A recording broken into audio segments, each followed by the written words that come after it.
Alam ko na ang lahat. Sinabi na sa akin ng anak mong hayop ka. Nagpakahirap ako sa Saudi para buhayin kayo, para mabigyan ng magandang buhay ang mga anak natin. Tinis ko lahat ng pagpapahirap sa akin ng mga amo ko. Tapos ikaw, anong pinagagawa mo? Ha? Hindi ka na naawa.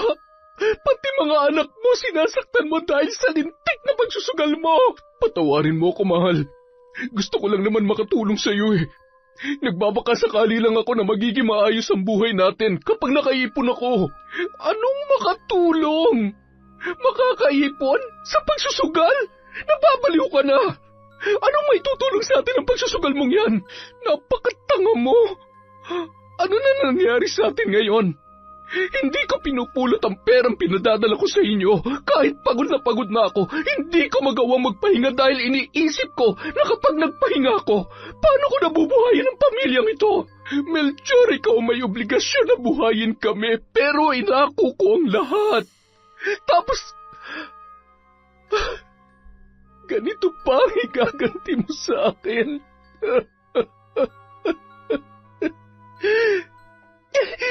Huwag niyo akong hahawakan! Salbahe ka! At palaban pa. Yan ang gusto ko sa mga babae. Maganda at lumalaban. Ano, Melchor? Gusto mo makabayad ng utang, di ba? Wala ka nang iisiping utang sa akin kung ibibigay mo lang sa akin ang anak mo. Kahit isang gabi lang, amanos na tayo.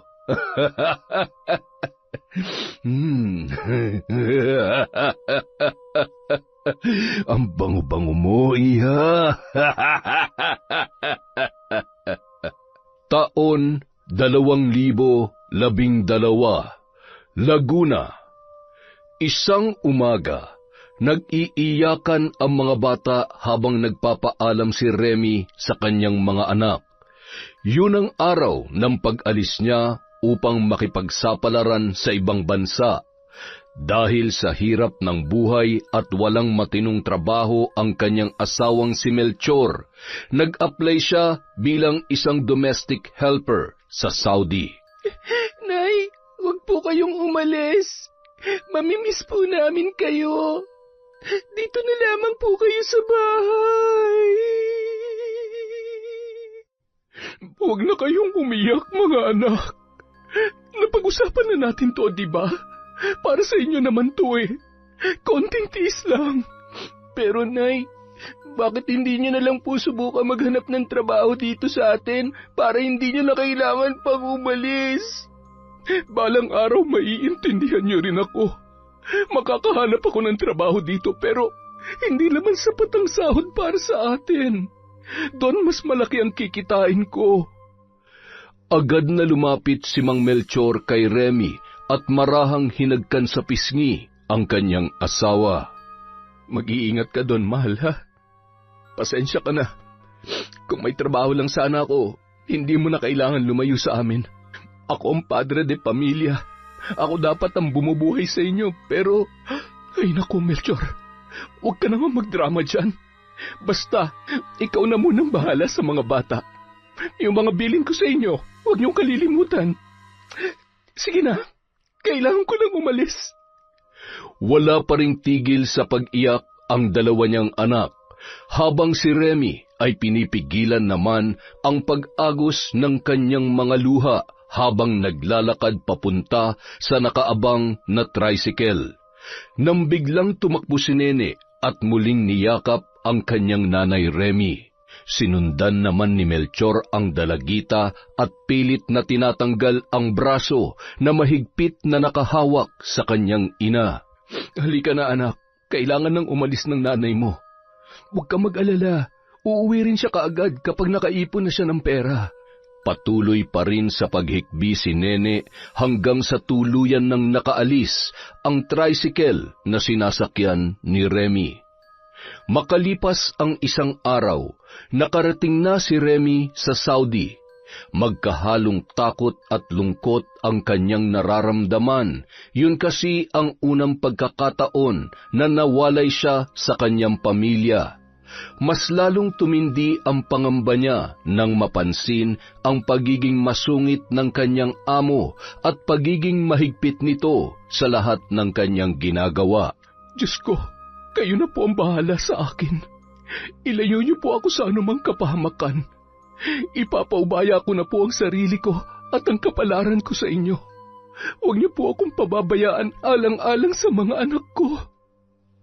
Samantala, nakatanggap naman ng text si Melchor mula kay Remy na nakarating na ang kanyang asawa sa Saudi. Hindi na ito nakatawag pa sapagkat nag-aalangan siya dahil sa takot na mapagalitan ng kanyang amo. Ay, nakarating na raw ang nanay ninyo. Salamat naman at ligtas siya. Oh, Henny, bakit umiiyak ka na naman? Sorry po, Tay. Hindi ko lang po talaga mapigilan ng luha ko. Huwag ka nang umiyak, ate. Naninibago lang tayo na wala na si nanay. Wala na tayong tagaluto ng baon kapag papasok sa eskwela at saka wala na ring mag-iingay sa umaga. Oo nga naman, alarm clock pa naman natin yung tuwing umaga. Mamimiss ko rin ng sobra-sobra ang nanay ninyo. Pero huwag kayong mag-alala mga anak. Nandito naman si tatay. Lahat ng ginagawa ni nanay, simula ngayon, ako na ang gagawa. Mabuti pa'y gawin niyo na yung mga assignment ninyo at magluluto na ako, ha? Habang abala sa pag-aaral ang magkapatid, ay pasimple namang kinunan yon ng larawan ni Melchor at ipinadala sa kanyang asawang si Remy. Samantala, palihim namang tinitingnan ng babae sa kanyang cellphone at napangiti yon nang makita ang larawan ng kanyang mga anak. Maya-maya, agad niya naman itinago sa ilalim ng kanyang higaan ang hawak niyang cellphone nang bigla siyang tinawag ng kanyang amo. Sa paglipas ng mga araw, halos walang pahinga sa pagtatrabaho si Remy at kung ano ang tira-tirang pagkain ng mag-asawa niyang amo ay yun lamang ang kanyang kinakain. Halos nanginginig na ang kanyang katawan sa gutom, ngunit tinitiis niya lamang yun. Samantala, habang abala naman si Melchor sa pagsasampay ng kanyang mga nilabhang damit, napalingon siya nang biglang dumaan ang kanyang kaibigan na si Kaloy. Napakasipag mo naman, pre. Ano na? Nanay at tatay ka ngayon? Sumama ka kaya sa akin minsan para naman nalilibang ka. Hindi pwede, pre. Mahirap malulung sa ganyan. Isa pa, hindi na nga ako matapos-tapos dito sa mga gawaing bahay. Hindi ko pwedeng pabayaan ang mga anak namin at malilintikan ako kay misis. Takot na takot ka talaga kay Mare, no? Siya, basta kapag gusto mo, sabihan mo lang ako, ha? Tapusin mo na yan, baka mapalo ka sa puwet. Nang makaalis si Kaloy, pinagpatuloy naman ni Melchor ang kanyang ginagawa. Pagkatapos niya magsampay, ay maglilinis pa siya ng buong bahay habang nagluluto ng tanghalian. Matapos ang mga gawain, ay ramdam niya ang pananakit ng kanyang likod, sabay umupo sa kanilang pahabang upuan sa sala. Napabuntong hininga na lamang yun, sabay iniisip kung ganun na lamang ba ang kanyang magiging buhay habang panahon. Makalipas ang 1 buwan, natanggap na ni Melchor ang padalang pera ni Remy. Habang nasa eskwela pa ang kanyang mga anak, ay pumunta na muna ang lalaki sa palengke para mamili ng kanilang kailangan, lalong-lalo na ng mga bata. Pagbaba ng tricycle ay napansin niya ang ilan sa mga kapitbahay nilang nagkukumpulan at nakatingin sa kanyang mga pinamili. Ay, tingnan mo nga naman. Baliktad na talaga ang panahon ngayon. Paano ba naman? Napakabatugan. Hindi man lang makahanap na matinong trabaho. Kaya ayun, yung asawa nagsasakripisyo magtrabaho para buhayin ang kanyang pamilya. Kaya nga, nag-aantay na lamang ng padala ng asawa. Hay nako, kung ako sa asawa niyan, isusoli ko talaga yan sa nanay niya. Nanliit sa sarili si Melchor dahil sa kanyang mga narinig. Tiningnan niya na lamang ng masama ang mga babae na nag-uumpukan. Isa-isa yung yumuko at pumasok na lamang sa kani-kanilang mga bahay. Ay nako, wala na talagang ginawa kundi ang pakialaman ng buhay na may buhay. Ay. Maraming beses ding sinubukan ni Melchor na maghanap ng trabaho, ngunit hindi nga lamang siya pinapalad. Minsan naman niyang sinubukan na mag-apply bilang construction worker, ngunit hindi kinaya ng kanyang resistensya ang init at pagod. Kaya naman sa loob ng mahabang panahon ay tinutulungan niya na lamang ang kanyang asawa sa paglalaba, at minsan ay naglalako sila ng ulam at kakanin sa labas ng isang pabrika. Kinabukasan, pasipol-sipol na dumaan si Kaloy sa bahay ni Melchor at ipinakita sa kaibigan ang mga pinamili niyang gamit. Ang dami niyan, pre. Mukhang pumaldo ka yata. Hindi lang pumaldo, pre. Paldong-paldo. Isipin mo, naglilibang lang ako, nagkakapera pa. Kita mo to? Lahat ng to nabili ko dahil sa pinanalunan ko sa sugal. Huwag ka maingay, ha. Ang totoo, sa sugal ko binubuhay ang pamilya ko. Naipagpatayo ko na nga na maliit na tindahan si misis eh. Kaya kung ako sa iyo, pre, subukan mo rin. Sa susunod na araw, sumama ka sa akin. Hindi naman araw-araw suswertehin ka, pre. Sa una lang yan. Marami nang nasira ang buhay ng dahil sa sugal, kaya di kayan susubukan. Ay, subukan mo muna bago ka magsalita ng ganyan, pre. Kahit isang beses lang. Kita mo naman, oh, tiba-tiba ako, oh. Ikaw kasi masyado kang takot, eh. Hindi mo pa nga sinusubukan, umaayaw ka na. Paano mo malalaman? Sige, uuwi na ako, ha? Mula nung araw na yon, halos araw-araw dinadaanan ni Kaloy si Melchor at ipinapakita ang perang napapanalunan niya. Kung minsan ay inaabutan niya pa yon ng balato. Hanggang isang araw, 5,000 na lamang ang natira sa pinadala ng asawa ni Melchor at nasisiguro niya na hindi yun magkakasya hanggang sa susunod na padala ni Remy. Ay, ano kaya kung subukan ko yung sinasabi ni paring Kaloy? Kahit isang beses lang. Kapag nanalo ako ng malaki, magtatayo ako ng negosyo at pauuwing ko ng asawa ko. Hindi niya na kailangan pa magtrabaho sa ibang bansa. Kaya lang, paano kung matalo ko? Sa susunod na nga lang na padala niya para sigurado kung kakapusin ay mangungutang na lang muna ako sa tindahan. Nung sumunod na araw, tumawag si Remy kay Melchor. Mahal, hello? Kumusta kayo dyan ng mga bata? Ayos lang kami, mahal. Ikaw, kumusta ka dyan? Kumakain ka ba sa tamang oras? Nasa eskwela pa yung mga bata. Sayang naman. Miss na miss ka na nung mga yun. Hayaan mo na. Sabihin mo na lamang na tumawag ako. Sabihin mo na miss ko na rin sila, ha? Siya nga pala, mahal. Bukas magpapadala ako ng pera na panggastos nyo dyan. Kung sobra ay ibili mo ng mga materyales para paunti-unti ay maipapaayos na natin ang bahay. Ikaw nang bahalang mag-budget, ha? Sige, mahal. Oo, akong bahala.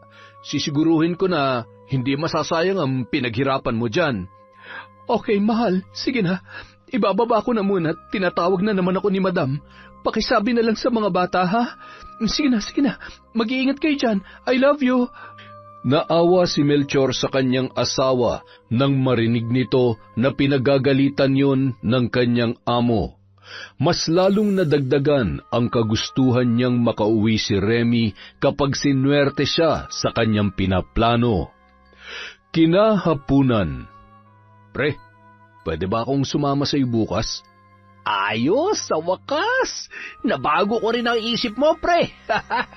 Sige ba, diskarte lang ang labanan dito. Bukas dadaanan kita, ha? Kinabukasan, maagang nag-asikaso si Melchor sa mga gawaing bahay. Maya't maya rin siyang tumitingin sa kanyang cellphone para tingnan kung pumasok na ang pinadalang pera ng kanyang asawa. Masayang-masaya yun na nagpasalamat kay Remy at agad na umalis para mag-grocery. Nagtabi rin siya ng perang pambaon ng mga bata. Bandang 3:00 ng hapon, dinaanan siya ni Kaloy at agad na rin silang umalis. Gamit ang tira ng pinadalang pera ni Remy na pambilisanan ng mga materyales, yun ang pinampuhunan ni Melchor sa sugal. Kapag sinuwerte ako, mas maraming materyales na mabibili ko para sa pagpapaayos ng bahay namin. Si Melchor ang pinaupo ni Kaloy para lumaban at siya naman ay nagmamasid lamang muna para matuto yung dumiskarte.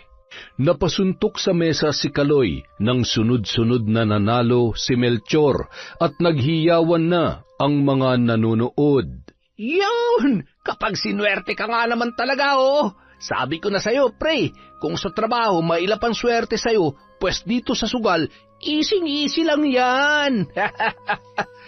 Yung 5,000 ko, pre, naging 20,000. Grabe! Salamat! Ang galing mo! Ganun talaga kadaling kumita dito ng pera, pre. Oh, paano ba yan? Mukhang kailangan natin mag-celebrate sa pagkapanalo mo. Tagay tayo mamaya, ha? Salamat, pare. O ito, 2,000, balato ko sa'yo. Salamat talaga, ha? Sana nun pa ako nakinig sa'yo. Hindi na sana umalis pa si Mrs. Ay, ayos lang yun. Dahil panigurado kung nandito siya, malamang hindi ka pinayagan. Alam mo naman yun. Ano, tama ako, di ba? Umuwi na rin agad ang dalawa at namili sa bayan. Nag-uwi ng masarap na ulam si Melchor, kaya tuwang-tuwa ang kanyang mga anak. Pagkatapos nilang kumain ay sakto namang dumating si Kaloy. O ano, pre, tagay tayo? Kahit isang bote lang. Ise-celebrate lang natin ang pagkapanalo mo. Panalo? San po kayo nanalo, tay? Ay, wala anak. Nagbibiro lang si paring Kaloy. Hindi ba, pare? Ay, ibig kong sabihin, panalo ang tatay mo, nene. Maswerte kasi siya sa nanay niyo, eh. Oo naman. Sige na, mga anak. Magiinom lang kami ni Tiyo Kaloy ninyo. Sige po, tatay. Kami na lang po magliligpit ng mga to. Basta wag lang po kayong magpapakalaseng, ha? Siyempre naman, anak. Isang bote lang, pagkatapos matutulog na si tatay. Nag-inuman sa may balkonahe ng bahay sina Melchor at Kaloy habang masayang-masaya sa kanilang pagkukwentuhan. Muntik ka na madulas kanina, pare. Kinabahan tuloy ako. Hindi pwedeng malaman ni Dodong at ni Nene ang tungkol sa pagsusugal ko. Mayayari ako. Sigurado ako magsusumbong ang mga yan kay Remy. Pasensya ka na, pare. Huwag ka mag-alala. Ngayong alam ko na, mag-iingat na ako sa susunod. Ay, ano? Sasama ka ba ulit sa akin bukas? Oo naman, pare. Magtatabi ulit ako ng perang pantaya.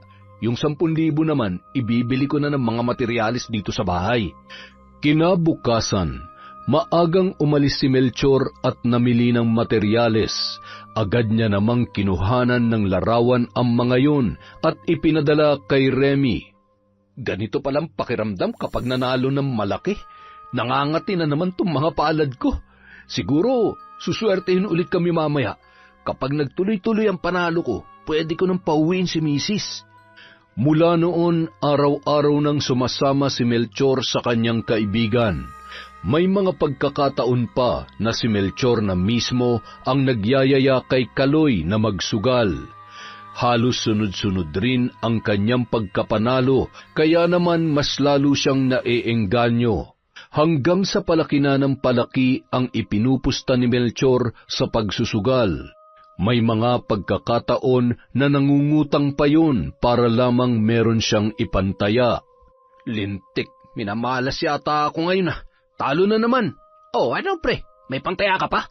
Mukhang malaki-laki ng talo mo ngayon, ah. Kaya nga, pare, pwede bang pairamin mo muna ako? Uwi na tayo, pare. Mahirap na, baka matalo ka pa ulit. Huwag mo na munang pilitin at mukhang malas ka ngayon. Bawi na lang tayo bukas. Pairamin kita. Hindi, pre, kailangan ko makabawi ngayon. Sige na, pero na, kahit 2,000 lang. Ibabalik ko naman yan eh. Kapag natalo ko, di sa pagpapadala na lang ni Mrs. ko babayaran. Ay, yan. Ipanalo mo yan, pre, ha? Walang nagawa si Kaloy kundi pahiramin na lamang ang kanyang kaibigan. Kahit anong pagpipigil nito sa lalaki ay hindi na ito maawat sa kagustuhan na makabawi. Napailing-iling na lamang si Kaloy sa inaasta ni Melchor. Hindi niya akalain na mas malala pa pala yun sa kanya. Kinahapunan, mainit ang ulo ni Melchor na umuwi sa bahay. Sinalubong pa ito ng kanyang mga anak na mas lalong nagpainit ng kanyang ulo. Tay, buti naman po, umuwi na kayo. Saan po ba kayo galing? Kanina pa po kami naghihintay sa inyo ni Dodong eh. Gutom na po kasi kami, wala pa pong ulam. Wala na rin pong lulutuin sa ref. Bumili po... Lintik! Malalaki na kayo, pati pagkain nyo, aasa nyo pa sa akin? Wala naman po kasi kayong iniwang pera sa amin eh. Kaya hindi po ako nakabili ng lulutuin. Ba't sumasagot ka pa talaga? O yan, bumili kang sardinas. Po? Sardinas? Bakit? Nagrereklamo ka? Umayos ka, nene, ha? Baka sa'yo ko ibuhos ang init ng ulo ko. Ang bihirang buhay to. Yan lang ang pera ko, kaya kung ayaw nyo mag-ulam ng sardinas, huwag kayong kumain. Pero, nasaan na po yung pinapadala ni nanay? Ang dami mo naman tanong. Ang sabi ko, bumili ka ng sardinas, di ba? Opo. Sige po, bibili na po ako. Sumunod naman si Dodong sa kanyang ate na punong-puno ng pagtataka sa inaasal ng kanilang ama. Ate, sandali! Sasama ako! Ano ba nangyayari kay tatay? At saka, bakit parang ang init ng ulo niya? Nag-away kaya sila ni nanay? Hindi ako sigurado. Ang ipinagtataka ko lang kung saan siya pumupunta at bakit wala na siyang pera. Ay, hindi bale. Sardinas na muna tayo. Gutom na rin ako eh. Ako rin, ate. Tawagan kaya natin si nanay. Oo nga, tama ka. Ay, nakakamiss si nanay, no? Pagkatapos bumili, ay umuwi na ang dalawa at agad naman nang naghain si Nene. Dong, tawagin mo si tatay. Sabihin mo kakain na tayo. Tay, kakain na po tayo. Sige na, mauna na kayo kumain. Wala pa akong gana. Kakain na lamang ako kapag nakaramdam ako ng gutom. Tumango na lamang si Dodong at bumalik na sa kusina.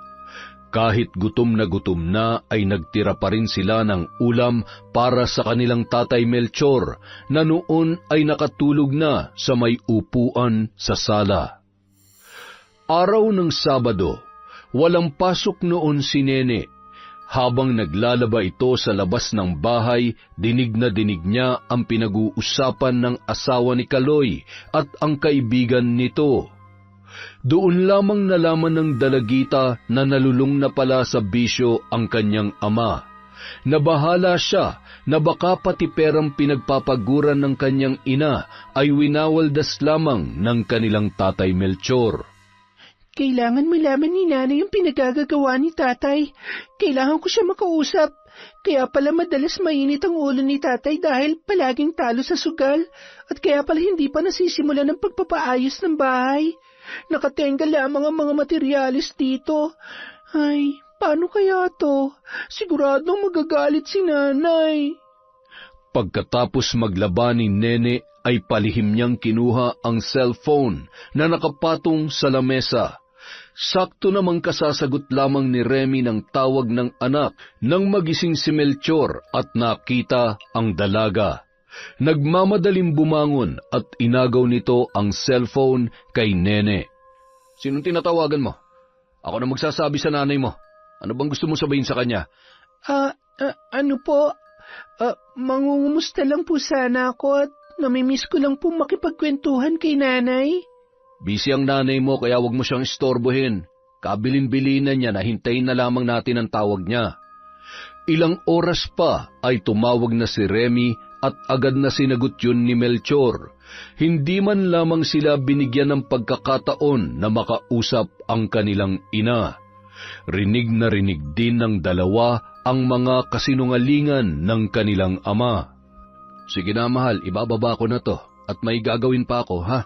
Mag-iingat ka palagi. Miss na miss ka na namin ng mga anak mo. I love you. Tay, sandali. Pwede pong pakausap kay... Bakit ba kating-katik ang makausap ang nanay mo? Tay, ano po kasi... Ano? Tay, bakit po kayo nagsisinungaling kay nanay? Hindi pa nga po ninyo nasisimulan ng pagpapaayos ng bahay tapos sasabihin nyo maganda na ang bahay at malapit nang matapos. Siguro nga po totoo yung narinig ko. Nagsusugal na rin kayo. Isinusugal niyo po ba yung pera na pinapadala ni nanay kaya lagi kayong umaalis? Oh, kaya itikom mo yung bibig mo, ha? Wag ka magkakamali na magsumbong sa nanay mo. Ginagawa ko naman to para sa kanya at para sa inyo. Huwag kayong mag-alala, sinisiguro ko na dito ko mababagong buhay natin. Alam mo ba, kapag nanalo ko, pauwiin ko na nanay mo. Makakabili tayo ng mas malaking bahay at kahit ano mabibili nyo na ni Dodong. Para sa amin? Bakit, Tay? Anong maganda may dudulot ng pagsusugal ninyo? Sa tingin nyo po, may aahon tayo niyan sa hirap. Mas lalo lamang tayong lulubog niyan. Tay naman pinaghihirapan ni nanay ang perang pinapadala niya sa atin, kaya sana naman... Anong karapatan mo para pagsabihan ako ng ganyan, ha? Baka nakakalimutan mo na anak lang kita. Binabalaan kita, nene. Kung ayaw mo masira ang pamilya natin, wag kang magkakamali magsumbong sa nanay mo. Naintindihan mo? Ariko, Tay. Opo, hindi po ako magsusumbong. Ate, Tay, ano pa nangyayari? Wala, Dodong. Halika na, gawin na natin yung assignment mo. Parang takot na takot ka, ate. Sigurado ka bang okay ka lang? Napagalitan ka ba ni tatay? Okay lang ako. May pinag-usapan lang kami ni tatay tungkol kay nanay. Makalipas ang 1 taon, hindi na mapigilan ni Remy na mag-usisa dahil sa mayat-mayang paghingi ng pera ni Melchor. Ang palaging dahilan noon ay may mga dapat pang bilhin sa pagpapaayos ng bahay. Para hindi naman maghinala ang asawa, kinunan ng larawan ni Melchor ang pinapagawang bahay ni Kaloy at ipinadala yon sa kanyang asawa. Natanggap mo na ba, mahal, yung pinadala kong picture? Ayan, malapit na matapos yung pinapaayos nating bahay. Oo, mahal, nakita ko na. Salamat, ha. Nakakatuwa at nakakatanggal pagod din. Unti-unti na nating natutupad ang mga pangarap natin. Yung bahay at sariling kwarto ng mga anak natin. Yung mga bata, kumusta? Hindi ko na sila nakakausap. Pakisabi na lang na miss ko na sila, ha? Sige, mahal. Sasabihin ko na lang sa kanila. Pasensya na at busy sila palagi sa school, eh. Ang daming project. Sa dami ng ginagawa, madalas nasa kaklase nila at maaga rin sila matulog sa gabi. Kapag tumatawag ka, ayaw ko nang gisingin at pagod na pagod talaga sila. Paniwalang-paniwala naman si Remy sa mga larawan at sinasabi ng kanyang asawa na si Melchor. Makalipas ang mahigit 1 taon, tapos na ang kontrata ni Remy. Kaya naisipan nitong umuwi at magbakasyon. Hindi niya ipinaalam sa asawa ang kanyang plano para sorpresahin ito at ang kanilang mga anak. Matutuwa ang mga bata. Miss na miss ko na sila. Ano kaya ang magiging reaksyon nila pagdating ko? Dahil hindi niya ipinaalam sa kanyang pamilya, kaya walang sumundo sa kanya sa airport. Nagtaksi na lamang yun papauwi. Habang papalapit na ang babae sa kanilang bahay, ay hindi niya mapigilang kabahan. Bakit ganito ang pakiramdam ko? Hindi ko alam kung excited lang ba akong makita ang pamilya ko o dahil sa miss na miss ko na talaga sila. Nang makababa ang babae sa taksing sinakyan, nagulat siya sa kanyang nadatnan. Teka, bakit ganito? Bakit parang ibang-iba ang itsura sa mga pinapadala sa akin ni Melchor? Tsaka nung umalis ako, ganito na ang itsura ng bahay namin. Parang walang nagbago. Nanlumo si Remy sa kanyang nakita, kaya naman dali-dali siyang pumasok sa loob. Nanlaki ang kanyang mga mata nang madatnan na kumakain ang kanyang mga anak. Nang mabaling ang kanyang paningin sa ulam ng mga bata, ay halos mapahagulhol siya. Bigla namang tumayo ang dalawa at mahigpit na yumakap sa kanilang nanay Remy. Nanay, miss na miss ka na namin, Nay. Buti na lang po, umuwi na kayo. Mga anak ko, na-miss ko rin kayo. Teka, bakit tuyo lang ang inuulam ninyo? Nasaan ba ang tatay ninyo? Wala pa po kasing ulam eh. Hindi pa po umuwi si tatay. Nagugutom na daw po si Dodong kaya ito na lamang po ang nakita kong pwede namin ulamin. Bakit? Wala bang iniwang pera ang tatay nyo? Nagpapadala ako para may pagkain kayo. At bakit ganito itong bahay natin? Akala ko tapos na to. Nagsisinungaling po si tatay. Tinitipid niya po kami dahil inuubos niya po ang pera sa pagsusugal. Ibang-iba na po si tatay ngayon, Nay. Lagi po siyang galit at minsan po... Sinasaktan ba kayo ng tatay ninyo? Ano? Sabihin niyo sa akin ang totoo. Huwag kayong matakot. Opo, Nay. Kasi lagi pong mainit ang ulo niya kapag natatalo siya sa sugal. Hindi ko mapapalampas ang ginawa niyang ito. Sobra-sobrang ginagawa kong pagsasakripisyo tapos ito ang gagawin niya. Patawarin niyo ako mga anak. Hindi ko alam. Niyakap na lamang ni Remy ang mga bata at hindi niya mapigilang mapahagulhol dahil sa pagkadismaya at galit.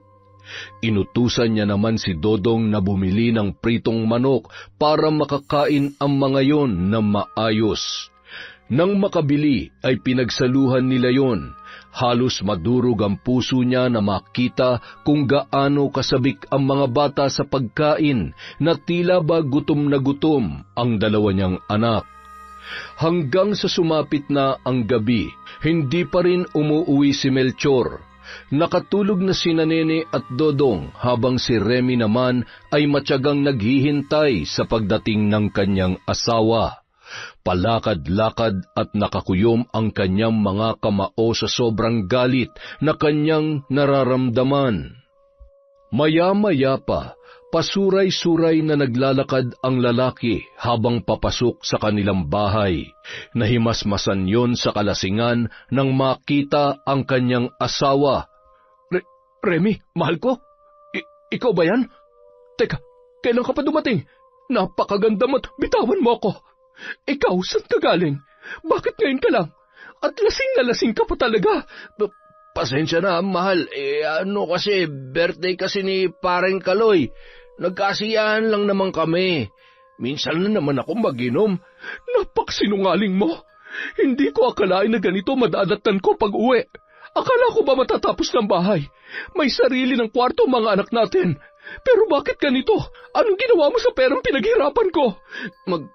Magpapaliwanag ako, mahal. Kasi... Alam ko na ang lahat. Sinabi na sa akin ng anak mong hayop ka. Nagpakahirap ako sa Saudi para buhayin kayo, para mabigyan ng magandang buhay ang mga anak natin. Tinis kong lahat ng pagpapahirap sa akin ng mga amo ko.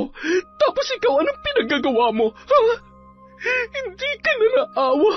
Pati mga anak mo sinasaktan mo dahil sa lintik na pagsusugal mo. Patawarin mo ako, mahal. Gusto ko lang naman makatulong sa iyo eh. Nagbabakasakali lang ako na magiging maayos ang buhay natin kapag nakaipon ako. Anong makatulong? Makakaipon? Sa pagsusugal? Nababaliw ka na. Anong may tutulong sa atin ang pagsusugal mong yan? Napakatanga mo. Ano na nangyari sa atin ngayon? Hindi ko pinupulot ang perang pinadadala ko sa inyo. Kahit pagod na ako, hindi ko magawang magpahinga dahil iniisip ko na kapag nagpahinga ako, paano ko nabubuhayin ang pamilyang ito? Melchor, ikaw may obligasyon na buhayin kami, pero inako ko ang lahat. Tapos, ganito pa ang igaganti mo sa akin. Abay, ang galing mo rin no? Porke ikaw may trabaho, susumbatan mo na ako? Bakit ikaw naman na may kagustuhan na magtrabaho sa ibang bansa? Pinilit ba kita? Kaya wag mo ipamukha sa akin na wala akong kwentang asawa. Bakit? Totoo naman ha. Wala kang kwenta. Wala kang mayambag sa pamilyang ito eh. Simpleng pag-aalaga lang sa mga anak mo, hindi mo pa magawa. Naggising ang dalawang bata dahil sa pagtatalo ng kanilang mga magulang. Muntikan pang mauwi sa sakitan ang kanilang pag-aaway. Walang nagawa ang dalawang anak kundi ang umiyak habang patuloy sa pagtatalo ang kanilang nanay at tatay. Kinaumagahan, nag-alsabalutan ang mag-iina. Walang nagawa si Melchor para pigilan ang kanyang asawa. Uuwi sila sa probinsya kung saan nakatira ang nanay nito. Nasa Siquijor at mag-isa na lamang doon mula nung nag-asawa si Remy. Mahal, patawarin mo na ako. Huwag niyo akong iwan. Pangako magbabago na ako. Ayusin natin to. Mahal, pakinggan mo naman ako. Bakit ako makikinig sa mga kasinungalingan mo? Wala na tayong dapat pag-usapan. Halina kayong mga anak. Makalipas ang isang araw, nagulat na lamang ang matanda nang makita ang paparating na si Remy at ang mga anak nito na sina Nene at Dodong. Binitawan niya ang hawak niyang walis at sinalubong ang mag-iina. Nako, ang mga apo ko, ang lalaki nyo na. Agad naman nagmano ang mga yun sa kanilang lola. Salamat, kaawaan kayo ng Diyos. Maiba ko, ano nangyari at biglaan yata ang pag-uwi ninyo? Hindi ba't may pasok kayo? Bakit? Nagkaproblema ho kami ni Melchor, Nay. Mas makabubuti ho kung dito na lamang muna kami. Dahil sa kapangyarihang taglay ni Lola Edna, nararamdaman niya na may mabigat na pinagdaraanan ang kanyang anak. Isang manggagamot ang matanda at marunong din mambarang. Ngunit mas tinuon niya ang oras sa pagtulong at panggagamot. Nang maikwento ng mag-iina ang nangyari ay hindi naman maiwasang magalit ni Lola Edna. Sinasabi ko na nga ba, tama ang pakiramdam ko sa lalaking yon. Simula pa lang ay ayaw ko na kay Melchor. Hindi ka kasi nakikinig sa akin eh. Anong gusto mong gawin ko? Gusto mo ba parusahan natin ang lalaking yon para magtanda? Abat, hindi na siya nahiya. Huwag na ho, Nay. Gusto ko lamang magpalipas ng galit. Baka sakaling magbago pa si Melchor. Hindi pa naman huli ang lahat. Gusto ko lamang na madala siya at pagsisihan niya ang kalokohang ginawa niya. Naririnig mo ba ang sarili mo, Remy? Kapag pinatawad mo pa yung asawa mo, mas lalo lamang lalaki ang ulo niyan. Ikaw din, pagsisisihan mo ang pangalawang pagkakataon na ibibigay mo sa walang kwenta mong asawa. Batid ni Remy ang tinutukoy ni Lola Edna, kaya nakiusap ito sa ina na siya na lamang ang bahala sa kanyang asawa. Ayaw naman nitong mapahamak ang lalaki dahil masasaktan ang kanyang mga anak.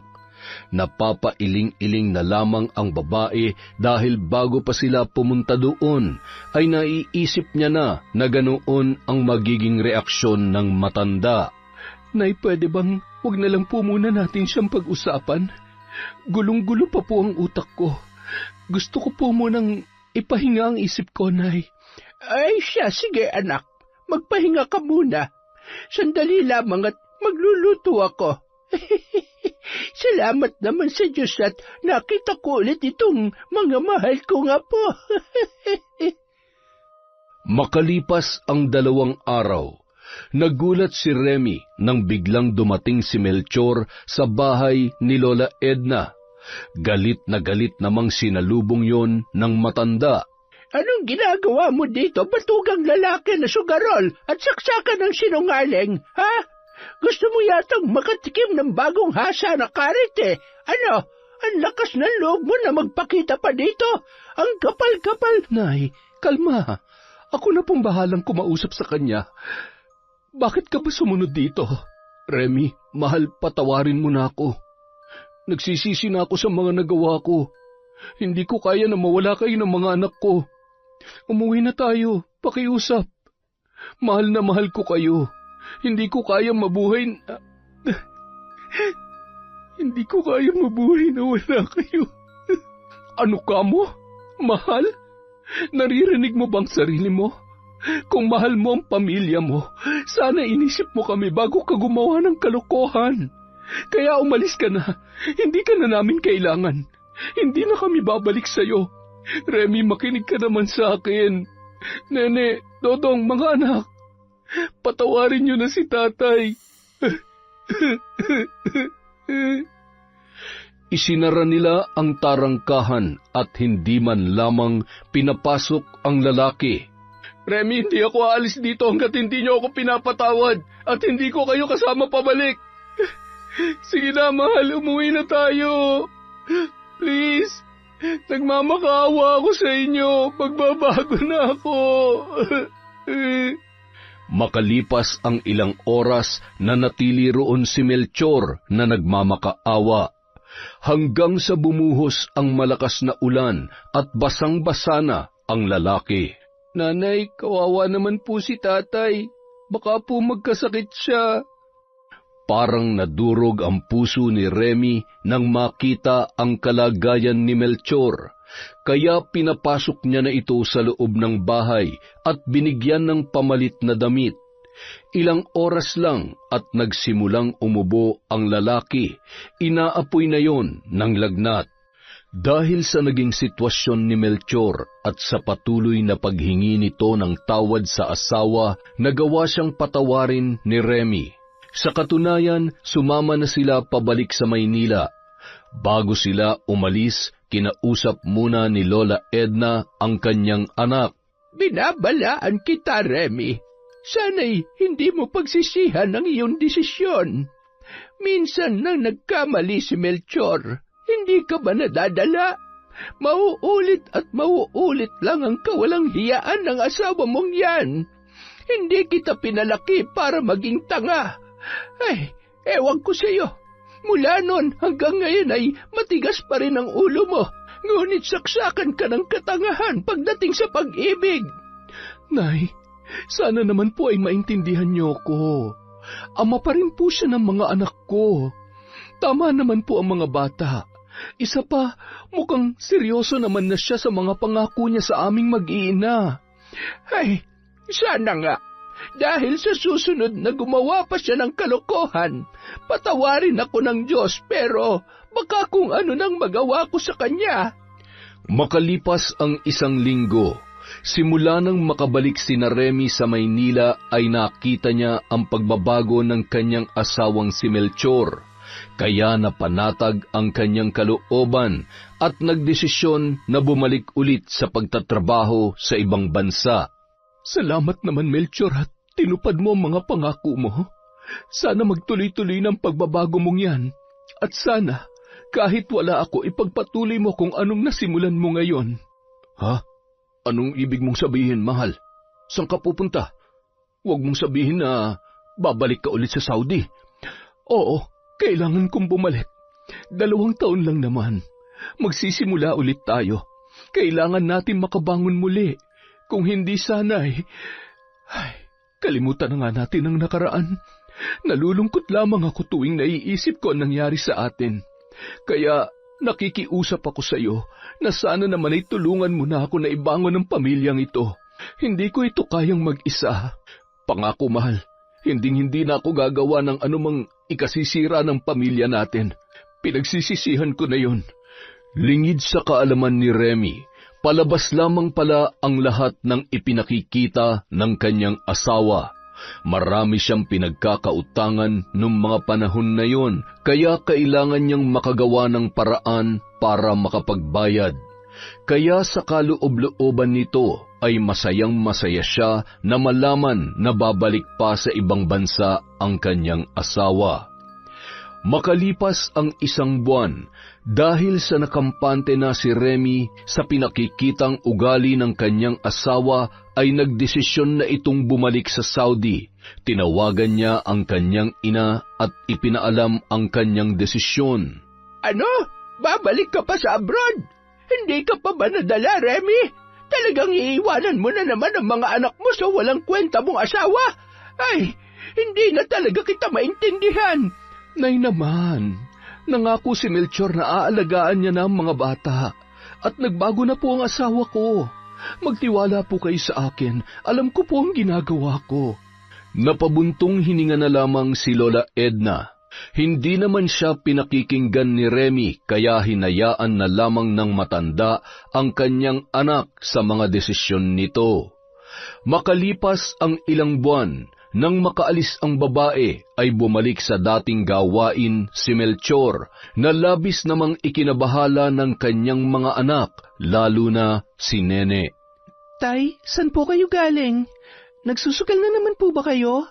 Akala ko po, magbabago na kayo. Bakit po? Itiko mo nga yung bibig mo at hindi ko na naman nagugustuhan yung mga pinagsasabi mo. Ano bang pakialam mo? Ay, ipagtimpla mo na lang ako ng kape. Ay, teka sandali. Huwag ka magkakamali na magsumbong sa nanay mo, ha? Malilintikan ka sa akin. Dali na, yung kape ko. Bilis! Bagal! Mas lalong naging mainitin ang ulo ng lalaki at madalas na pinagbubuntunan nito ng galit ang kanyang mga anak. Kagaya ng dati, madalas itong matalo sa sugal at mas lalong nadagdagan ang kanyang problema nang ginigipit na siya ng kanyang pinagkakautangan. Dahil sa mga nangyari, naging sigurista na rin si Remy kaya hindi niya na rin buwan-buwan pinapadalhan si Melchor at limitado na lamang ang kanyang ibinibigay. Labis yung ikinainis ng lalaki dahil nagkapatong-patong na ang kanyang utang. Nagpapalista na rin lamang sa tindahan sina Nene at Dodong kapag wala silang makain at direkta na yung binabayaran ni Remy buwan-buwan. Lintik na buhay to. Akala ko pa naman mapapasarap ang buhay ko kapag bumalik ulit sa abroad yung Remy na yun. Saan ako kukuha ng pambayad sa mga utang ko? Kung bakit ba naman kasi palagi na lang akong minamalas eh. Buisit talaga. Kinausap ni Melchor si Kaloy para tulungan siya na makahanap ng bagong mauutangan para makabawi siya sa mga naipatalo niya. Sinamahan naman ni Kaloy ang kaibigan sa kanyang tinuturing na boss na si Ramon. Dahil sa kaibigan siya ni Kaloy ay hindi nag-atubili na pautangin ng lalaki hanggang sa nabaon na naman siya sa utang at hindi niya na rin yun magawang bayaran. Asa na ba yung kaibigan mo, Kaloy?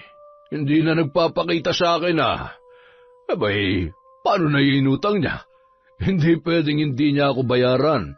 Malaki-laki na rin na nakuha niya sa akin. Ano, ganun na lang ba yun? Huwag po kayo mag-alala, boss. Sasabihan ko po si paring Melchor. Abay, dapat lang. Kilala mo ko, Kaloy.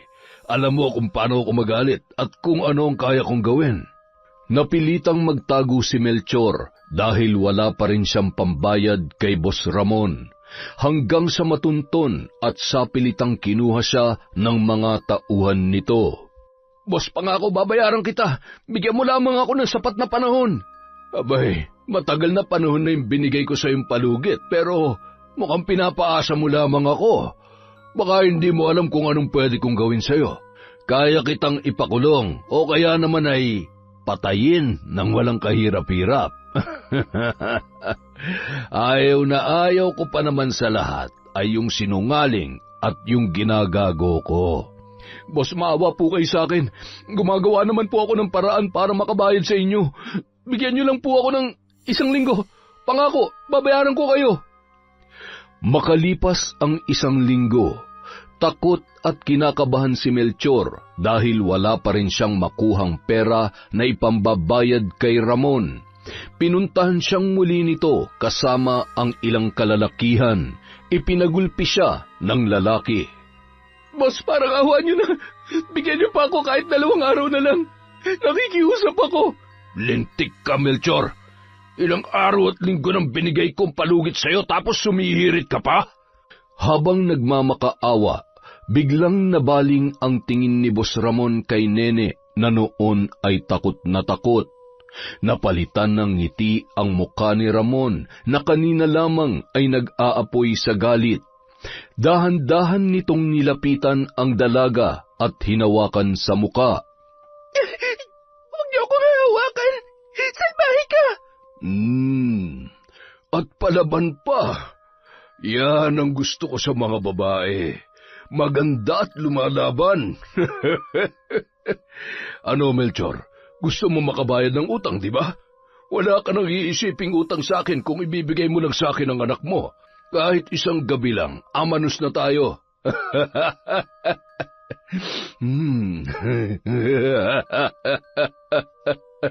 Ang bango-bango mo, iha. Anak, pwede bang sumama ka muna sa kanya? Tulungan mo naman si tatayo. Ayoko pa mamatay. Tay, bakit ako sasama sa kanila?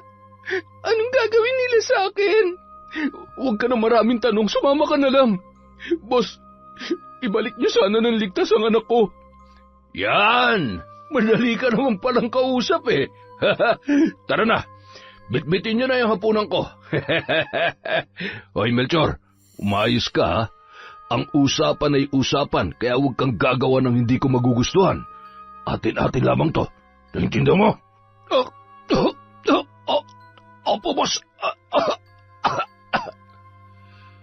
Sa pilitang isinama si Nene ni Boss Ramon, pilit namang inaawat ni Dodong ang mga lalaking bumitbit kay Nene, ngunit nasaktan lamang ito nang itulak ng isa sa mga yun. Bitiwan niyo ako! Tay, tulong! Tulungan niyo po ako! Maawa po kayo sa akin! Tay! Saan niyo ako dadalhin? Tay! Tulong! Ate! Saan niyo dadalhin ang ate ko? Tay, tulungan natin si ate! Hayaan niyo na lang po bang kapatid ko na kunin ang mga lalaking yon? Siya bang ipinambayad niyo sa utang ninyo? Ang sama-sama ninyo! Ate! Wala nang nagawa pa si Dodong para iligtas ang kanyang kapatid. Tumigil ka na, Dodong. Wala na akong magagawa kundi ang sundin ang kagustuhan ni Boss Ramon. Kita mo naman kung gaano karami ang mga yon, tapos may mga baril pa.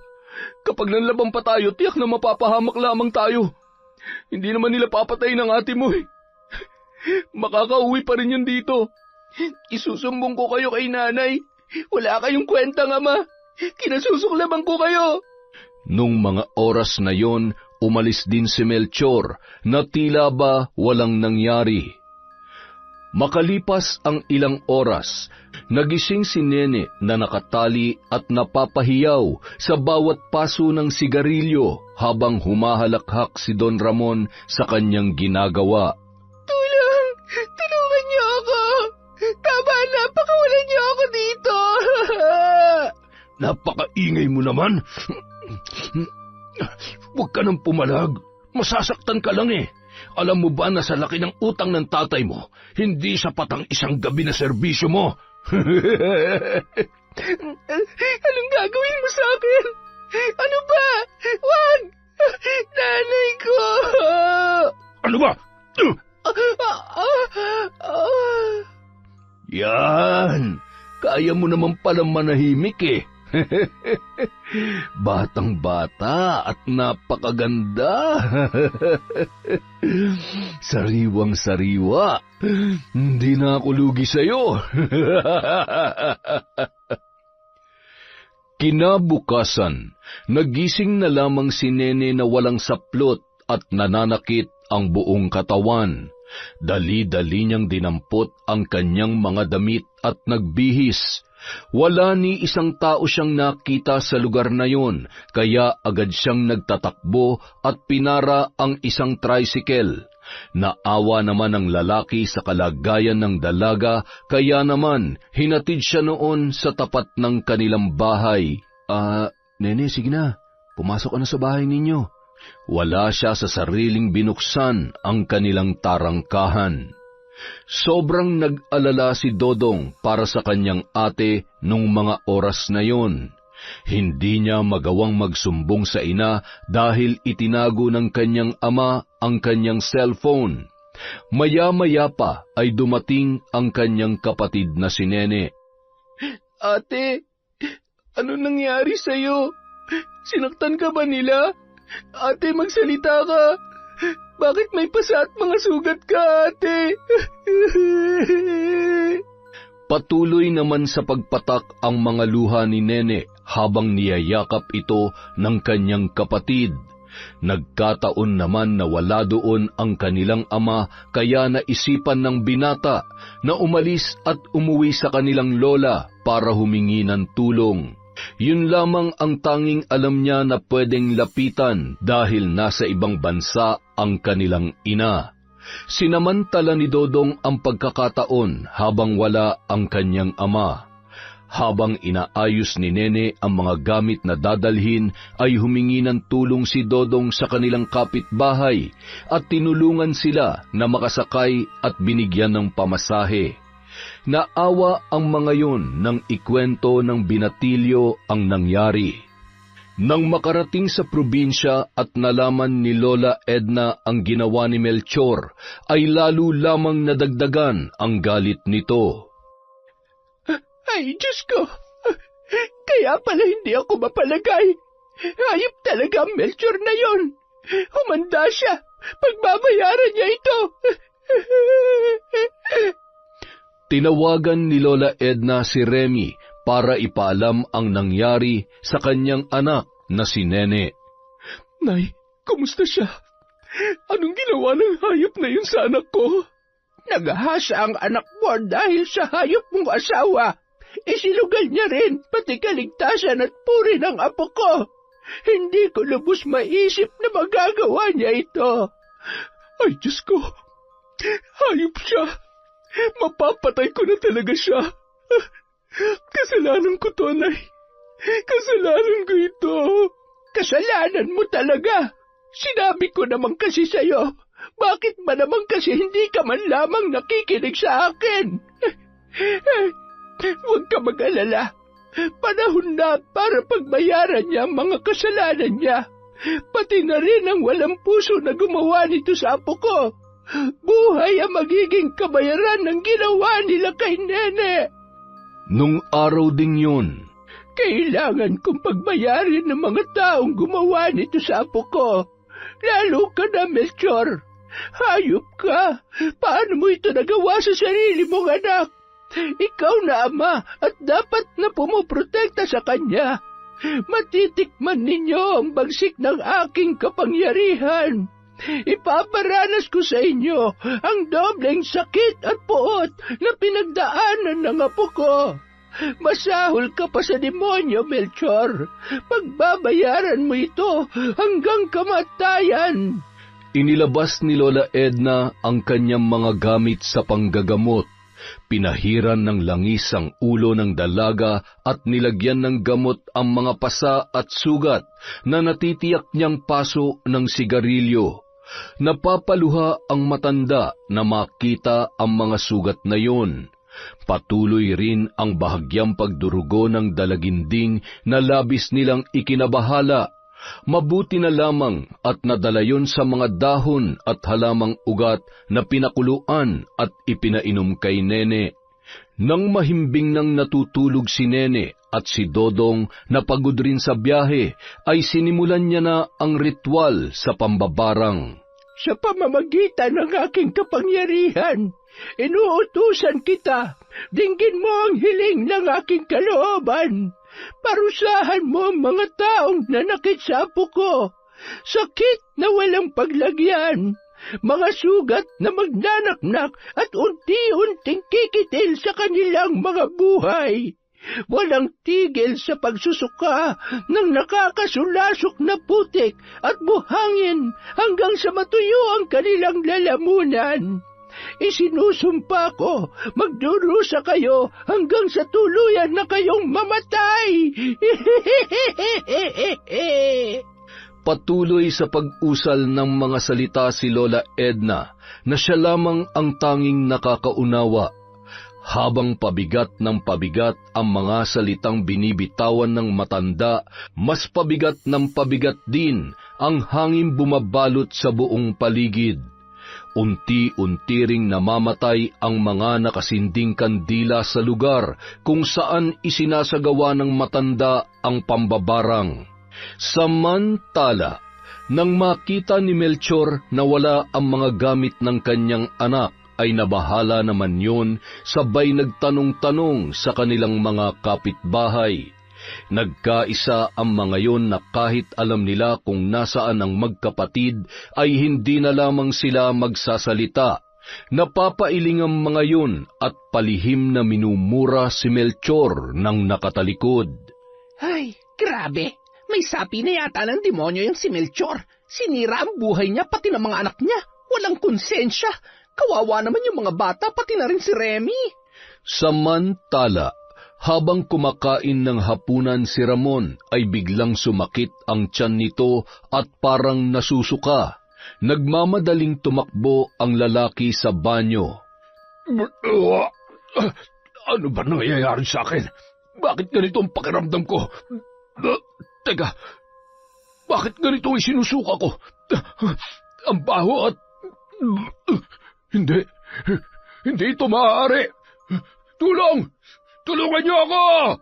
Biglang nataranta ang katulong ni Ramon at agad na pinuntahan ang kanyang amo. Nandiri at hindi kinaya ng katulong ang amoy ng sinusuka ng lalaki. Walang humpay ang pagsusuka nito. Hindi na ito lumalabas ng banyo dahil mayat maya ay may umaagos na likido sa kanyang bibig. Boss, okay ka lang? Nagtanong ka pa talaga? Hindi mo ba nakikita? Dalhin mo ako sa... Saan, boss?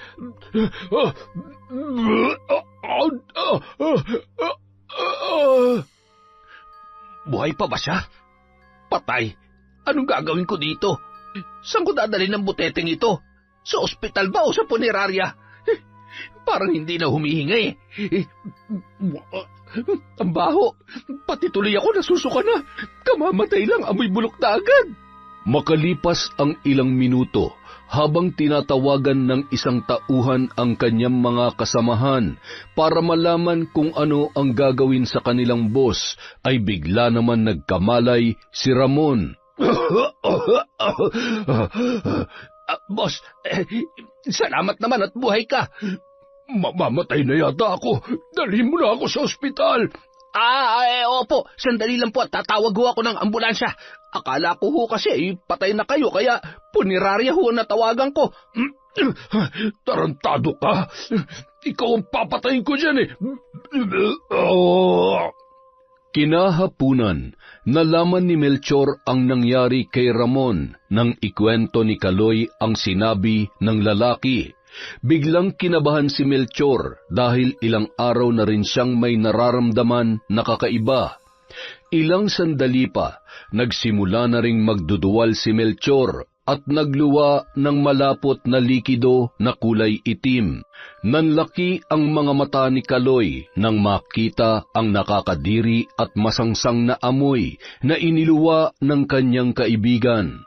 Teka, bakit parehong-parehong isinusukan niyo ni Boss Ramon? Hindi kaya binabarang ka rin? Barang? Bakit mo naman naisip yon? Kasi hindi ko lang alam kung naniniwala ka, pero totoong barang. Karaniwan kapag may nagawan ka ng kasalanan. May naiisip ka bang pwede may gawa nito? Alalahanin mo pare, baka may atraso ka. Nako, kung ako sa'yo humingi ka na ng tawad o di kaya ay magpaalbularyo ka na bago pa mahuli ang lahat. Biglang natigilan si Melchor at naalala ng lalaki ang kanyang mga anak. Iisa lamang ang naiisip niya na maaaring puntahan ng mga bata. Pumasok din sa utak nito ang matandang si Lola Edna.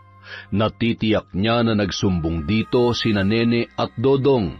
Naalala niya na minsan nang naikwento ni Remy ang tungkol sa kakayahang mambarang ng kanyang biyanan. Ano pre, ayos ka lang ba? Bigla ka natahimik dyan ah. Naalala ko lamang si Nanay Edna pre.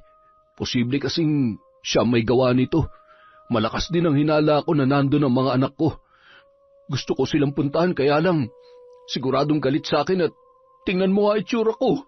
Aabutin pa ba ako ng 1 buwan nito? Ay, magpatingin ka na sa doktor o kung hindi naman, magpaalbularyo ka na habang mas maaga pa. Ay, teka, bakit ba kasi lumayas yung mga anak mo?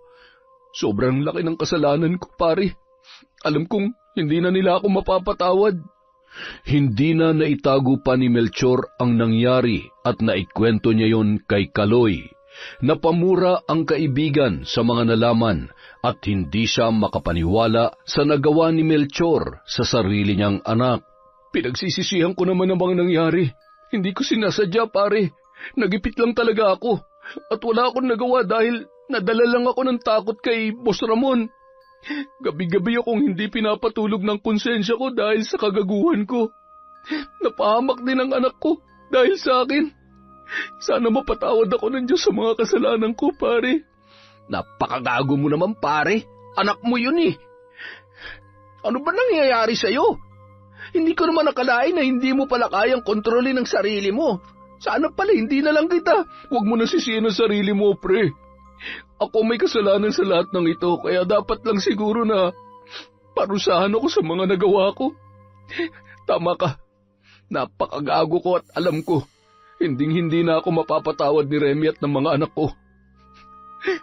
Mamamatay na yata ako mag-isa sa buhay, pre. Samantala, Naipaghiganti ko na ang anak mo. Ginawa kong nararapat gawin para parusahan ng mga taong nagkasala sa kanya, lalong-lalo na magaling mong asawa.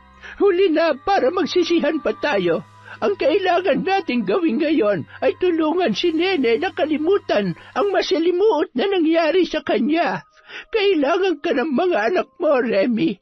Kung maaari lamang ay umuwi ka na. Oo, Nay. Uuwi na ako. Kasalanan ko kung bakit nangyari to sa mga anak ko. Lalong-lalo na kay Nene. Ipapakulong ko siya, Nay. Uuwi ako at haharapin ko siya. Ipamumukha ko sa kanya kung gaano siya kawalang kwentang asawa at ama. nataon naman na mabait na ang naging amo ni Remy, kaya nang malaman ang nangyari ay agad siyang pinayagan at nagpaabot pa ng tulong. Makalipas ang 1 linggo, umuwi na ang babae sa bansa. Hindi niya maipaliwanag ang kanyang nararamdaman. Pagkarating ni Remy sa bansa, ay dumiretso na siya sa kanilang bahay. Halos hindi niya maihakbang ang kanyang mga paa papasok. Malalim na buntong hininga ang kanyang pinakawalan bago ito pumasok sa loob. Nadatnan niya si Melchor na hirap sa kanyang kalagayan. Remy, asawa ko. Buhay ka pa pala? Kumusta? At anong sabi mo? Asawa? Ang kapal naman ng mukha mo para tawagin akong asawa matapos lahat ng kasalanang ginawa mo. Paano mo nagawa yun kay Nene? Ha? Sumagot ka. Napakawalang hiya mo. Pinatawad kita sa mga pagkakamali mo noon, pero sa ngayon, hindi na kita patatawarin. Sinayang mo lang ang lahat. Sinira mo ang buhay ng anak ko. Remy, hindi ko ginusto mapahamak ang anak natin. Wala akong nagawa para ipagtanggol siya. Naduwag at natakot lamang ako. Hindi ko sinasadya yun. Maawa ka naman sa akin. Hirap na ako. Maawa? Nagpapatawa ka ba? Para malaman mo, ni katiting na awa, wala na akong nararamdaman para sa'yo. Wala akong ibang maramdaman para sa'yo kundi galit at panditiri. Tama lang na mabulok ka na at uurin hanggang mamatay ka. Patawad, Remy. Remy, saan ka pupunta? Huwag mo akong iiwan. Remy! Tumigil ka na. Wala ka na ba talagang alam gawin kundi ang magpaawa? Alam mo kung meron man akong pinagsisisihan, yun na yung binigyan kita ng pangalawang pagkakataon para sirain ang pamilya natin at sirain ang buhay ng anak ko. Kaya bitawan mo ako at kapag nandilim ang paningin ko, baka ako pa mismong pumatay sa'yo. Dahan-dahan na binitawan ni Melchor ang kamay ng kanyang asawa at nagpatuloy na lamang yun sa pag-iyak. Matapos ang madamdaming tagpo ni na Remy at Melchor, ay agad na umalis ang babae.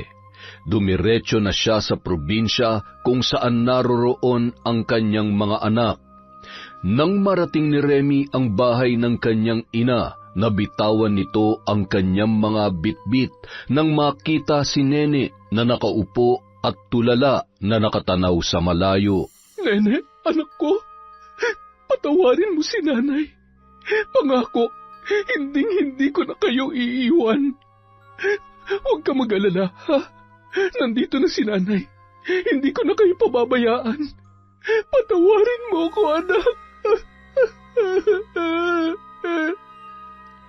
Bigla na lamang tumulo ang luha ni Nene habang yakap-yakap ng kanyang ina. Napayakap na rin ang kapatid niyang si Dodong at hindi niya na rin mapigilan ang umiyak. Nakita naman ni Lola Edna ang mga tagpong yun na halos dumurog sa kanyang puso. Mabuti naman, Remy, at nakauwi ka na. Tingnan mo nangyari dyan sa mga anak mo dahil sa katangahan mo dyan sa walang kwenta mong asawa. Kung nakinig ka lamang sa akin noon, di sinsanay. Tama na po, Inay. Hindi na natin maibabalik pa ang nakaraan. Hindi ko naman ginusto na mangyari ito sa mga anak ko. Huwag niyo na po akong sisihin, Nay. Hindi ko na alam ang gagawin ko.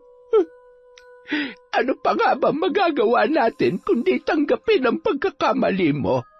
Pero hindi ako papayag na hindi ko maipaghihiganti ang aking apo. Nay, gusto ko silang ipakulong. Gusto kong hindi na kailangan. Ako na mismo ang gagawa ng paraan. Sa katunayan, patay na ang walang awang humalay sa apo ko. At ngayon, yung magaling mong asawa ang sunod kong papatayin. Walang kapatawaran ang kanyang ginawa. Nay, sana hindi pa huli ang lahat para maibangon ko ang pamilya ko. Kahit kami na lamang mag-iina, hindi ko maintindihan kung bakit nangyayari to. Wala naman akong ibang gusto kundi maibigay ang buhay na nararapat para sa kanila, pero bakit? Bakit kailangan mangyari to sa amin? Magpakatatag ka, anak. Lalo na ngayon. Sa'yo huhugot ng lakas ang mga anak mo, kaya higit sa lahat, pilitin mong magpakaina sa pagkakataong ito. Malalampasan mo rin ang lahat. Kahit naman pinagagalitan kita, nandito pa rin ako. Hindi ko naman kayo pababayaan. Samantala, muling dinalaw ni Kaloy si Melchor sa kanilang bahay para kumustahin ang kalagayan ng kanyang kaibigan. Kumusta na ang pakiramdam mo, pare? Siya nga pala, balita ko, umuwi na raw si Remy. Nagkausap ba kayo? Anong sabi niya? Oo, pare. Galit na galit sa akin ang asawa ko. Kinasusuklaman niya ako at naiintindihan ko naman kung bakit. Hindi ko siya masisisi dahil hindi ako naging mabuting asawa at ama sa mga anak ko. Tatanggapin ko na lang talaga na wala na. Hindi ko na sila makikita pa. Iniwan na nila ako. Pare!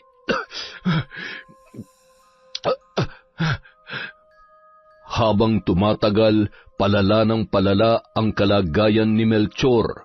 Halos hindi na siya makabangon sa higaan.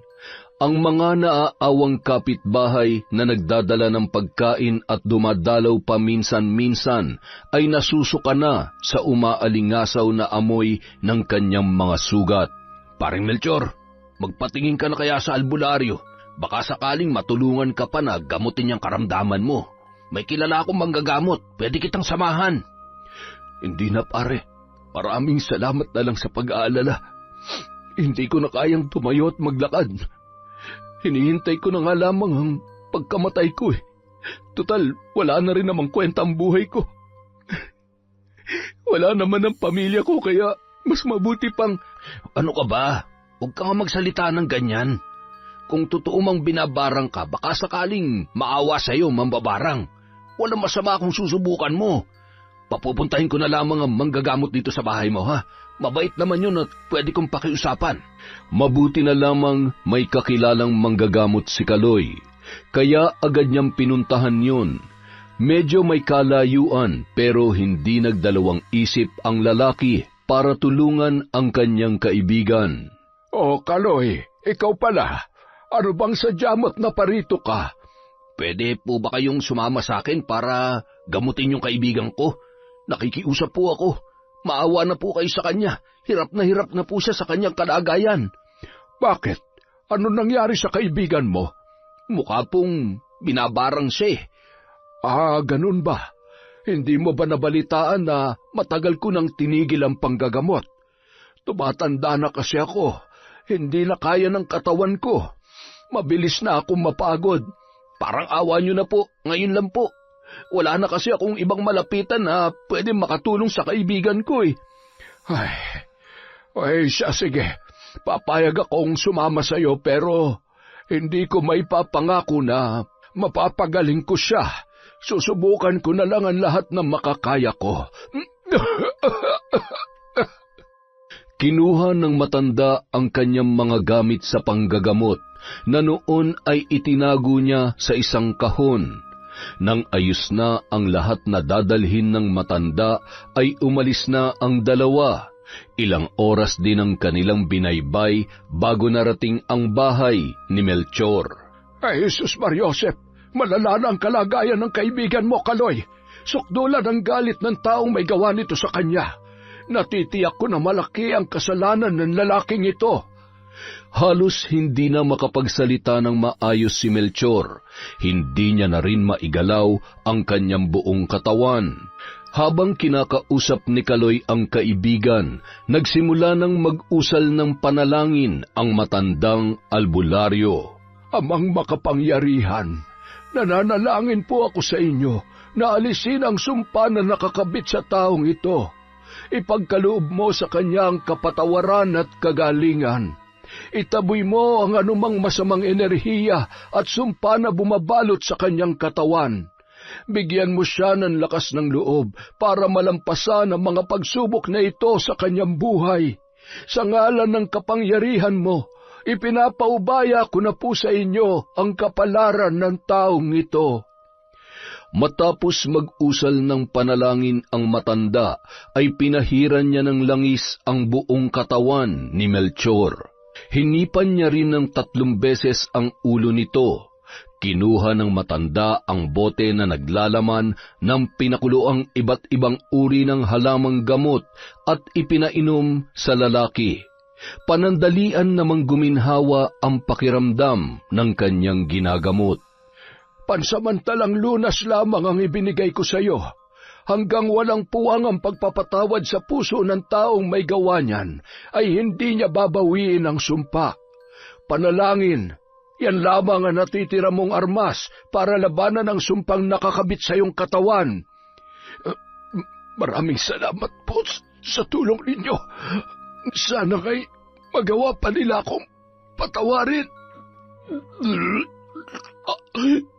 Huwag kang mawalan ng pag-asa. May awa ang Diyos. Huwag ka lamang makakalimot na tumawag sa Kanya. Paano ba yan? Ako'y tutuloy na at medyo nananakit na naman ang likod ko. Mahirap talaga kapag tumatanda na. Ihahatid ko na po kayo para hindi po kayo mahirapan sa biyahe. Abay, dapat lang. Madilim na at wala akong flashlight. Ayaw ko namang mangapa at gumapang sa daan. Makalipas ang 1 linggo, hindi pa rin tumitigil sa pagsasagawa ng orasyon si Lola Edna. Minsan na rin itong pinigilan ni Remy, ngunit hindi yun nagpaawat. Kahit papaano may kaunting awang nararamdaman ng babae para sa kanyang asawa. Ngunit mas matimbang ang galit at awa sa kanyang mga anak, kaya hinayaan niya na lamang ang kanyang ina. Nay, siguro naman ho ay sapat na ang pagpapahirap natin sa kanya. Natatakot lamang ho ako para sa inyo. Alam niyo naman hong meron niyang kapalit. Baka kung mapano pa kayo. Wala akong pakialam kung isanla ko pa ang kaluluwa ko sa demonyo. Lahat ay gagawin ko para sa aking mga apo. Kung ano mang balik ang mangyari sa mga ginawa ko, hinding-hindi ko pagsisisihan yon. Samantala, hindi matiis ni Kaloy na dalawin si Melchor sa kabila ng kalagayan nito. Halos nakatakip na ang ilong ng lalaki kapag dumadalaw siya sa bahay ng kaibigan. Malayo pa lamang ay dinig niya na ang mga nakakabinging tunog ng mga bangaw. Nadatnan niya ang kaibigan na hirap na sa paghinga. Pare, ano nangyayari sa'yo? Sandali at pupuntahan ko yung matandang albularyo, ha? Hihingi ulit ako ng tulong sa kanya. Huwag na, pare. Hirap na ako. Gusto ko na magpahinga. Hindi ko na kaya. Maraming salamat sa tulong mo. Tatanawin kong malaking utang na loob sa'yo hanggang sa kabilang buhay. Gusto ko na matapos ang paghihirap na nararamdaman ko.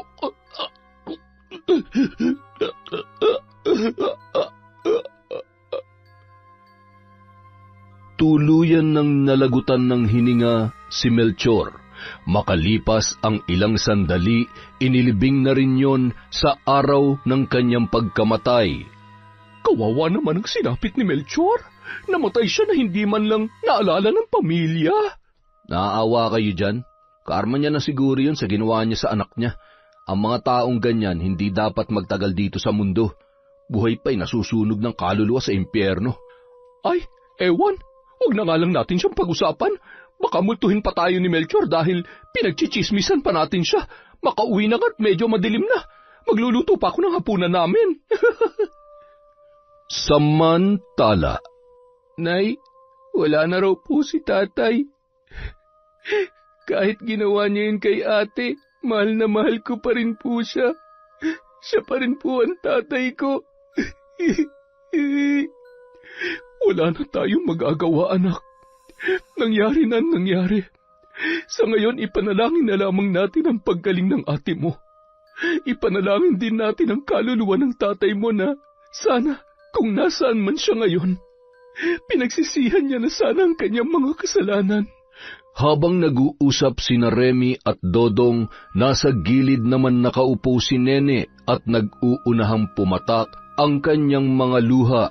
Kahit hindi siya nagsasalita, ay bakas pa rin ang pait sa kanyang muka, dala ng pagkawala ng kanyang ama. Tapos na, Apo. Nakamit na natin ang hustisya. Nagbayad na mga taong nagkasala sa'yo. Isa na lamang ang hinihiling ko ngayon, ang tuluyang ka nang gumaling. Mahal na mahal kayo ni Lola. Niyakap ni Lola Edna si Nene at pinunas ng matanda ang luhang pumapatak sa mga mata nito. Kahit isang salita ay wala pa ring lumalabas sa bibig ng dalaga, pero kitang-kita sa kanyang mga mata na marami siyang nais sabihin. Makalipas ang isang buwan, minabuting dalawin ni Remy ang puntod ng kanyang asawang si Melchor. Sa tulong ni Kaloy, itinuro sa kanila kung saan inilibing ang lalaki. Isinama rin ng babae ang dalawa niyang anak. Sa kabila ng mga ginawa mo, lalo na sa anak natin, gusto ko lang malaman mo na hindi pa rin nawala ang pagmamahal namin sa iyo. Lalo na nung panahon na kapos man tayo ay mabuti ka pang asawa at tatay sa mga anak natin. At gusto ko ring ipaalam sa iyo na pinapatawad ka na namin. Parang nabunutan ng tinik sa dibdib si Remy nang kausapin niya ang asawa kahit puntod na lamang ang kanilang nakita. Si Nene naman ay muli na namang tumulo ang mga luha habang hinahawakan ang puntod ng kanyang ama. Malimit pa rin itong magsalita, ngunit kahit wala mang lumalabas na boses sa kanyang bibig, ay marami rin itong sinasabi sa kanyang isipan. Makalipas ang mga araw, linggo at buwan, unti-unti nang nagkakaroon ng pagbabago si Nene. Hindi na ito madalas tulala at malayo ang iniisip. Hindi rin tumitigil sa panggagamot si Lola Edna sa dalaga. Dinadala na rin siya ng kanyang ina sa isang psychiatrist para sa tuluyang paggaling nito. Nay, Dodong, Lola Edna? Anak, nakakapagsalita ka na. Diyos ko, salamat po. Dininig ninyo ang panalangin ko. Maraming salamat po at pinagaling niyo na ang anak ko. Maluha-luha, dala ng labis na saya nang makita ni Remy ang malaking pagbabago ni Nene. Maayos na nilang nakakausap ang dalaga at kapansin-pansin ang panunumbalik ng sigla sa mukha nito, pati na rin ang kanyang magandang ngiti. Nagpasya si Remy na wag nang bumalik sa dati nilang bahay at doon na lamang sa probinsya ipagpapatuloy ang panibago nilang buhay. Hindi na rin naisip ng babae na muling bumalik sa ibang bansa para magtrabaho. Gamit ang naipong kaunting pera ay nagpatayo siya ng maliit na tindahan sa tabi ng bahay ng kanyang ina. Doon na rin pinagpatuloy ng magkapatid na sina Nene at Dodong ang kanilang pag-aaral. Aba, ang galing ng tindero ko, kain lang ng kain ah. Mukha yatang malulugi ang tindahan ko dahil sa tagabantay kong ito ah. Si nanay talaga, hindi niyo naman ako sinasahuran, kaya ito na lang ang bayad ko. Aba, siningil pa talaga ako. Ano kaya kung pagbayarin kita sa bigas na kinakain mo? Ikaw talaga, halika nga dito, pakurot nga si nanay at pakis na rin sa binatilyo kong napakagwapo. Nay, binata na po ako, huwag niyo na akong kukurutin. O siya, sige, payakap na lamang si nanay. Baka naman po gusto niyo akong isali. Ay, teka, sandali lang, sasali din ako dyan. Abat, kapag ako'y nagtampo, lagot kayo sa akin. Yon! Ang ganda na naman ng kwentong yon. Dahil dyan, meron tayong shout out. Simulan po natin kay Boss John TV. Hi kay Minky Aswang Stories. Hello po kay John Paul Lagman, kay Gilbert Dalisay, kay Gina Lee, kay Charito Reyes from Rosario Tan. Shout out din po kay Denise Oliveros. Hi sa De Mayo family from Malaya De Mayo. Hi kay Doug Kemardi Bakery from Teresita Perez. Hello kay Carlita Nocerale, kay Danilo Candido Jr. Hello po kay Ate Aya. Shout out kay Jamaica Laksina. Hi kay Ryan Alba, Loretta Bobes, Peter Bobes from Elidia Bobes. Hello po kay Bicolanang Magayon, kay Chodolo Tingguha, kay Luzil de Lima. Hi kay Pisyang Molina, kay Mr. Arman Stories. Hello po kay Becca HC, kay Erickson Morris from Barner Baki. Hi po kay Sean Samuel Sebastian from Chonchamcheb.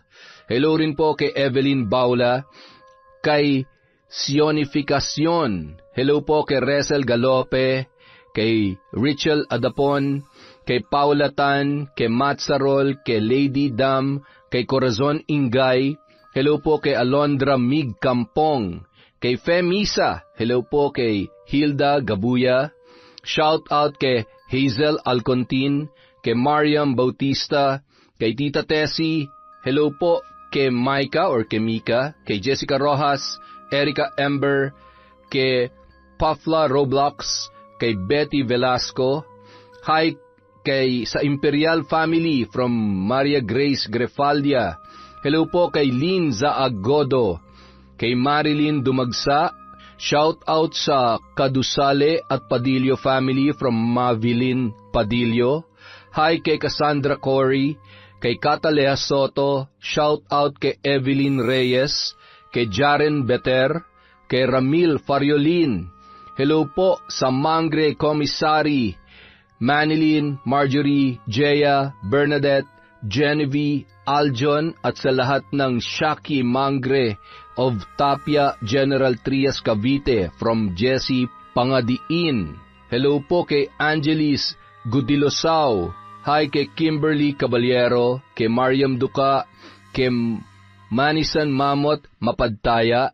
Hello kay Riza Ann Teguhanon, kay Mira of Lipa, Batangas, kay Baby Dang Cordero.